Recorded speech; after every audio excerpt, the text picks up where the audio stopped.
Hello you guys, welcome back to my channel. If you are new here, my name is Emily and I post a ton of bookish content on here for you guys. And if you are not new here, hello, welcome back. I am oh so happy to have you. So not too long ago, Steph Bohrer, I would say one of the biggest booktubers, posted a book recommendations tag and it inspired me. She said if you have a booktube channel, do it yourself or just comment any of the answers to these questions down below, and I'm gonna say the exact same thing to you. If you are not a booktuber or you do not have any sort of like social media where you could post this, just leave a comment down below. I would love to know your answers. All of the questions will be in the description bar. Obviously for this video I am going to be recreating that tag, answering the exact same 15 questions that she created, and I'm really excited about it actually because they're really good questions. I think that she did a really great job. They are fun, simple, creative, and I'm gonna share all of my answers with you today. Before we get started, be sure to subscribe down below and be sure to join our little family. It is such a wonderful community and it's growing every single day, which I am insanely grateful for. So thank you so much if you have already subscribed. And yeah, if you're new here, be sure to subscribe and we will get right into it. Okay, question number one is a book that you tell people is your favorite. So sometimes you have favorite books that you just like don't always want to share with people. Maybe they're just really, personal for you. But what are the books that you specifically tell people all the time are your favorites? So I have two answers for this. It was really hard to choose because they're different genres, and I feel like if you follow me on literally anything, you already know what the answer is going to be for this, but my two answers are The One by John Mars and Delilah Green Doesn't Care by Ashley Herring Blake. These are my top two books of all time. I absolutely love them. The One is more of like a sci-fi thriller romance. It has a bunch of point of views and it basically just goes through, someone created this app where you can find your soulmate through DNA. It's not exactly foolproof yet, so there's a lot of issues that go on in the relationships throughout this book and it is just a ride. So I highly recommend this one. And then Delilah Green Doesn't Care is a sapphic romance that came out, I believe, maybe 1 year ago now. And it follows Delilah Green, who is a photographer in New York. And it's kind of like a loose Cinderella retelling where she is the stepsister who goes back to photograph her stepsister's wedding. And in the meantime, she just kind of starts to fall a little bit for her stepsister's best friend. So both of these books are incredible. We also have Small Town in this, I should mention. So that's my answer for number one. Number two is a book that is your guilty pleasure. And I actually don't have this book on hand because I read it on my Kindle, but that is the Ravenhood series. It's not even really that guilty of a pleasure. I just feel like I don't have very many guilty pleasure books, but this one is definitely very taboo. It gives off like the atmosphere of Twilight without the vampires, and it has like a polyamorous relationship.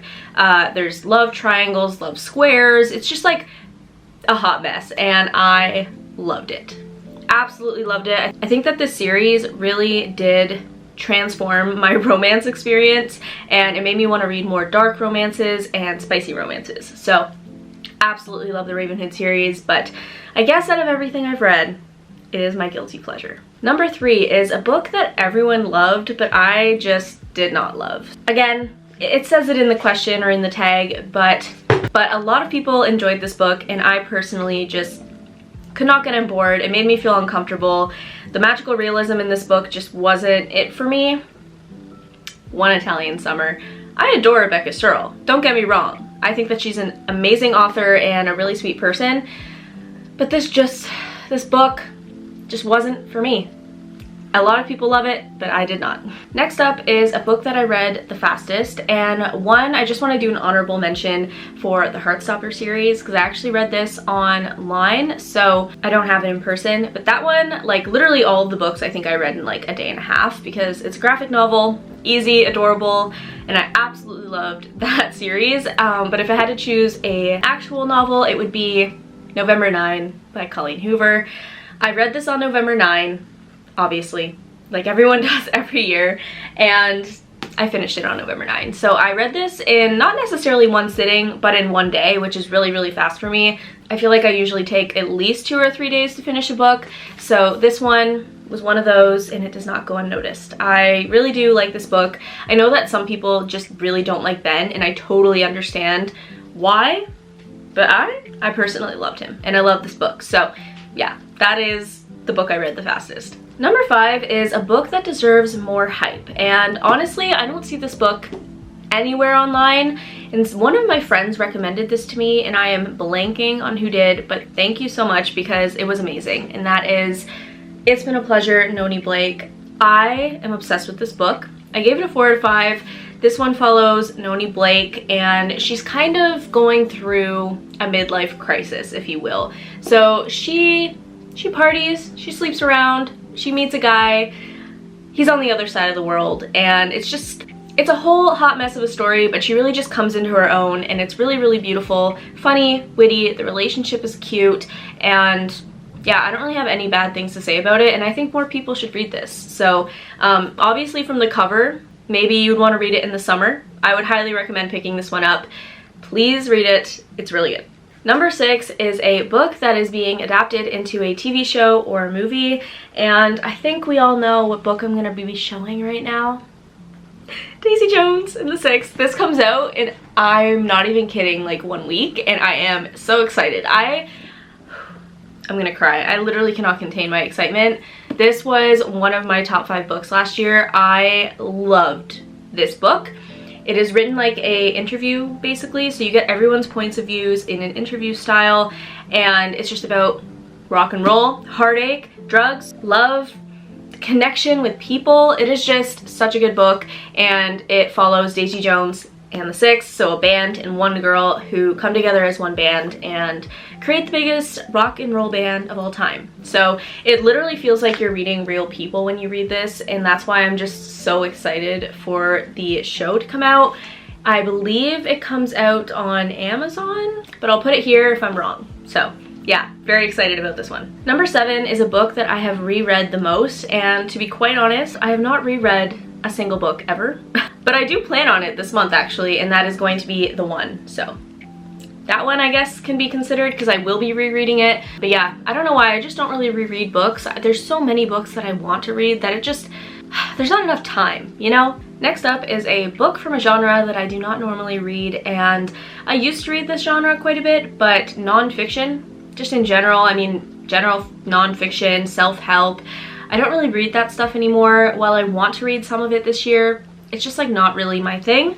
But this book was amazing, and that is Working Hard, Hardly Working by Grace Beverley. If you don't know who Grace Beverley is, she used to be a Gymshark athlete, and then she created her own brand called Tala, and she's just like an awesome human being who is super business savvy. And so I just really like this book because it gives you a lot of cold hard facts about really succeeding at what you are passionate about, but then it also talks about the importance of rest and relaxation. And yeah, I think she's just really great. She has a podcast called The Same Thing, and she just like, she's very passionate about sustainability, which I am too. It's just like a really amazing book and a great person, so I had to pick this up and support her. You know that I really wanted to buy this and support her because this is a hardcover, and rarely do I buy a hardcover. So I really enjoyed this. On the front it does say, tips to boost productivity, find your purpose, avoid burnout, and practice self-care. So it's all in one package, and it was really, really good. I highly recommend. Next up we have a book that deserves all of the hype, and I'm gonna just show the entire series because I think we all know what I'm about to show, but the ACOTAR series. Need I say more? This is an incredible, incredible fantasy romance series, and it deserves all the hype that it's been getting literally for years and years, but especially the last couple of years. I'm really excited for this to continue. I have so far read the first 3 books, so I have to read these 2, but my god, they're incredible. So you should definitely read these if you haven't already. Next up is a book I would recommend typically if someone asks for a recommendation. I decided to split this up into 2 genres just because I can't choose one book. Like if someone likes romance versus thrillers, they might not like both genres, so I chose one thriller and one romance.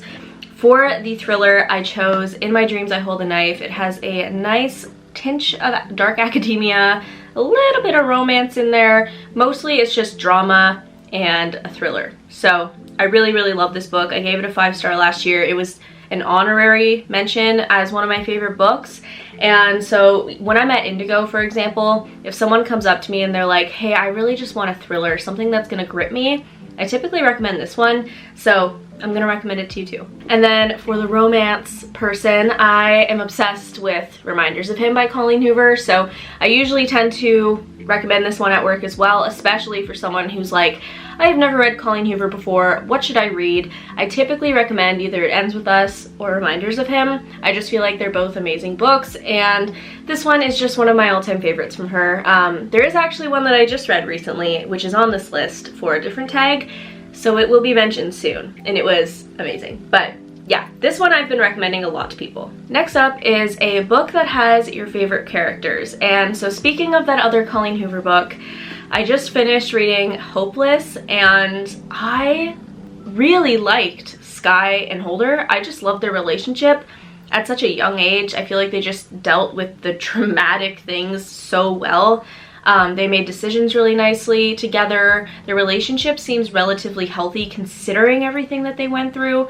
And just as people, I find them very interesting. Like, I would love to study them. And speaking of which, I would also really love to study Marianne and Connell, specifically Marianne, but Connell is an interesting character as well, and I just love these characters so much. So Holden and Sky, Marianne and Connell, yeah, I have no regrets on that. I think that these are both definitely the answers to that tag. Sorry if the lighting keeps changing. I start seeing myself look like oranger and then cooler. I don't really know what's going on. The sun is setting, but I'm using a ring light, so anyway, just ignore that.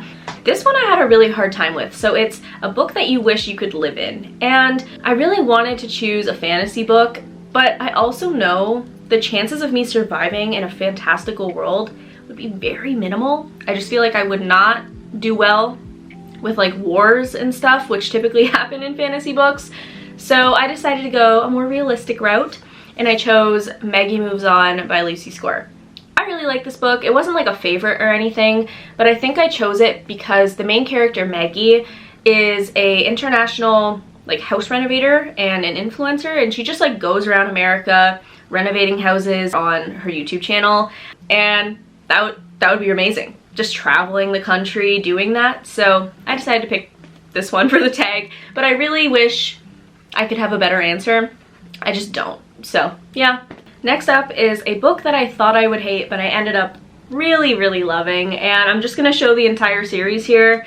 It is The Summer I Turned Pretty. I really did think that this was not gonna be for me. I thought it was gonna be childish, and yes, it was childish.